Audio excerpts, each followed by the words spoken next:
অনেক তো ম্যাথ করা হলো। তো দেখো তোমরা অনেক সময় একটা কথা বলো যে ভাই আসলে কত ম্যাথ করব, মানে কোত্থেকে ম্যাথ করবো ভাই, আমার টার্গেট ইঞ্জিনিয়ারিং এর জন্য তো ভাই প্রচুর পরিমাণে ম্যাথ আসলে পরীক্ষাতে আসে। আসলে তোমাদের এই ধারণাটা আসলে পুরাপুরি সঠিক না। মানে ইঞ্জিনিয়ারিং ইউনিভার্সিটির মানেই যে তোমার কেমিস্ট্রি থেকে সব ম্যাথ আসবে, বুয়েটে 13টা প্রশ্ন করে কেমিস্ট্রি থেকে 13টাই যে ম্যাথ আসে, আসলে এরকম কিন্তু বিষয়টা পুরোপুরি না। তুমি অ্যাকচুয়ালি যখন পড়তে বসবা তোমার যেটা দরকার সেটা হচ্ছে তোমার একটা প্রপার অ্যানালাইসিস।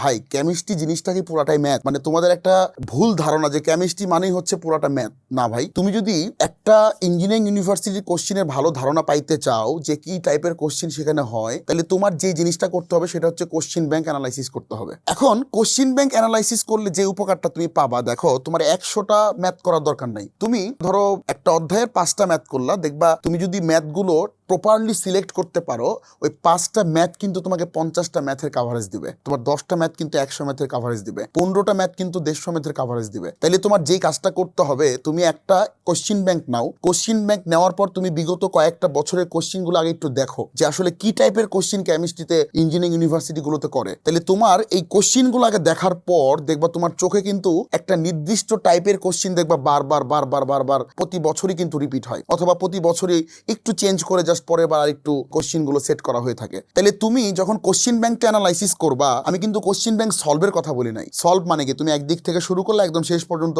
কোশ্চেনগুলো খালি পটাপট পটাপট দেখলা, সলিউশন দেখে দেখে খালি সলভ করলা, এইটা না ভাই। তোমাকে কোশ্চেন ব্যাংক অ্যানালাইসিস করতে হবে। সলভ এবং অ্যানালাইসিস দুইটার মধ্যে কিন্তু পার্থক্য আছে। একটা স্টুডেন্ট যদি বিগত 10 থেকে 15 বছরের কোশ্চেন ব্যাংক অ্যানালাইসিস করে, ফিজিক্স হোক, সেটা কেমিস্ট্রি হোক অথবা ম্যাথ হোক, তাহলে এই যে অ্যানালাইসিস থেকে তুমি যেই একটা সিদ্ধান্ত তুমি পাবা, এই সিদ্ধান্তটাই কিন্তু আলটিমেটলি তোমার অ্যাডমিশন টেস্টের জন্য মেইন হাতিয়ার হিসেবে কাজ করবে। তাহলে অ্যাডমিশনের জন্য, অ্যাডমিশনের মধ্যে ভালো করার, বিশেষ করে ইঞ্জিনিয়ারিং ইউনিভার্সিটিতে ভালো করার একমাত্র উপায় হচ্ছে প্রপারলি কোশ্চেন ব্যাংক অ্যানালাইসিস। আমি আরেকবার রিপিট করি, প্রপারলি কোশ্চেন ব্যাংক অ্যানালাইসিস। তাহলে কোশ্চেন ব্যাংক অ্যানালাইসিস আর কোশ্চেন ব্যাংক সলভ দুইটার মধ্যে কিন্তু আকাশ পাতাল পার্থক্য আছে। সো ঢালাও ভাবে প্রশ্ন সলভ করা বাদ দিয়ে তুমি জাস্ট একটু সময় নাও, সময় নিয়ে কোশ্চেন ব্যাংকটা প্রপারলি অ্যানালাইসিস করো, তারপর তুমি পড়ার টেবিলে বসতে বসো। টাইপ বাই টাইপ প্রবলেমগুলো ফাইন্ড আউট করো, ধরে ধরে সলভ করো। যদি নতুন কোনো টাইপ দেখতে পাও সেটার পিছনে তুমি একটু বেশি সময় নিয়ে কাজ করো। বাট মেইনলি তোমার যে কাজটা করতে হবে কোশ্চেন ব্যাংক অ্যানালাইসিস, যদি তুমি ভাই চান্স পাইতে চাও। তো আশা রাখি তোমরা খালি ম্যাথ ম্যাথ ম্যাথ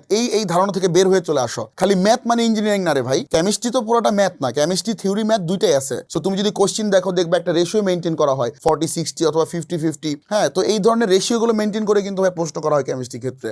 সবই যে খালি ম্যাথ ম্যাথ ম্যাথ ম্যাথ মানে যে কেমিস্ট্রি, এই ধরনের ধারণা থেকে বের হয়ে আসতে হবে। প্রপারলি কোশ্চেন ব্যাংকটা তোমার অ্যানালাইসিস করতে হবে। তো যাই হোক, চলো আমরা এই ম্যাথটা শুরু করি।